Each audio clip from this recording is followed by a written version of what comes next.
In the late 1980s, something extraordinary began to happen. For more than 4 decades, the world had lived under the shadow of two superpowers locked in a global rivalry. Nuclear missiles were aimed across continents. Military alliances divided the planet into two opposing camps. Conflicts in Asia, Africa, and Latin America were often fueled by this larger confrontation. People grew up believing the Cold War would never truly end. And yet, by 1991, the Soviet Union collapsed and the Cold War was over. But why did it end? Was it because one side won? Was it economic failure, political reform, military pressure, or something else entirely? The truth is more complicated than a simple victory or defeat. The end of the Cold War was the result of multiple forces building over time, until the system itself could no longer hold together. To understand how the Cold War ended, we have to go back to how it began. After World War II, two very different powers emerged as global leaders, the United States and the Soviet Union. The United States represented a system based largely on market economics, political pluralism, and alliances with Western Europe and other democratic states. The Soviet Union represented a communist system with centralized economic planning and a single-party political structure. Each side believed its system offered the better path for humanity, and both feared the influence of the other spreading around the world. This rivalry created what became known as the Cold War, a conflict defined not by direct large-scale combat between the two superpowers, but by ideological competition, military buildup, espionage, and proxy wars. The Korean War, the Vietnam War, and numerous conflicts in the developing world became battlegrounds influenced by this global tension. One of the most dangerous aspects of the Cold War was the nuclear arms race. Both sides built massive arsenals of nuclear weapons capable of destroying civilization many times over. The idea of mutually assured destruction meant that any direct war between them could end the world. For decades, this terrifying balance kept the peace, but also kept the tension high. By the 1970s and early 1980s, the Cold War seemed frozen in place. The United States and the Soviet Union maintained enormous militaries, competing political systems, and global alliances. But beneath the surface, serious problems were developing inside the Soviet system. The Soviet economy had once grown rapidly during the early decades of communist rule, especially through industrial expansion. But by the late 20th century, the centralized economic model was struggling. Factories often produced goods inefficiently. Innovation lagged behind Western economies. Consumer products were scarce or low quality. Long lines at stores became common. While the Soviet Union remained a powerful military state, its economy was increasingly unable to keep pace with global technological and economic change. At the same time, the cost of maintaining a global superpower position was enormous. The Soviet Union spent huge resources on its military, nuclear arsenal, and support for allied governments around the world. Wars and military commitments added further strain. The Soviet invasion of Afghanistan in 1979 turned into a long and costly conflict that drained resources and morale. Meanwhile, the United States and its allies were experiencing technological growth and economic expansion in sectors like computing, electronics, and communications.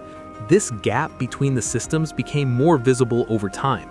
Soviet citizens increasingly knew that life in many Western countries looked more prosperous and more open. By the mid-1980s, the Soviet leadership recognized that serious reform was necessary. In 1985, a new leader came to power, Mikhail Gorbachev. Unlike many of his predecessors, Gorbachev believed that the Soviet system needed deep changes in order to survive. He introduced policies known as perestroika, meaning economic restructuring, and glasnost, meaning openness in public discussion and political life. These reforms were meant to modernize socialism and make the system more efficient and responsive. But reforms in a tightly controlled system often have unpredictable consequences. Greater openness allowed people to criticize government policies, discuss past mistakes, and demand more freedoms. Information that had long been suppressed became widely known. The government could no longer easily control the narrative. Reform also affected the Soviet Union's relationships with Eastern Europe.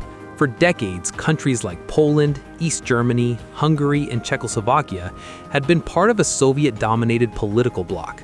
In earlier years, attempts to break away were crushed by military force, but Gorbachev signaled that the Soviet Union would no longer use force to keep those governments in power. That decision changed everything. Across Eastern Europe, reform movements grew stronger. In Poland, independent labor unions pushed for political change. In Hungary, leaders opened borders and introduced reforms. In East Germany, protests demanding freedom and democratic reforms grew rapidly. In 1989, the Berlin Wall, one of the most powerful symbols of Cold War division, fell as East Germans crossed freely into the West. Within just a few years, communist governments across Eastern Europe collapsed or transformed.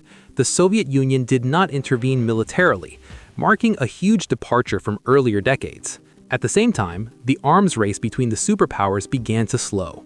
Gorbachev and US President Ronald Reagan held a series of summits that produced major arms reduction agreements. These agreements began dismantling thousands of nuclear weapons and reducing tensions that had defined global politics for decades. But while these diplomatic successes helped reduce Cold War hostility between the United States and the Soviet Union, the internal situation within the Soviet Union itself continued to deteriorate. Economic problems worsened during the transition. Political reforms encouraged nationalist movements within Soviet republics like Lithuania, Latvia, Estonia, Ukraine, and others.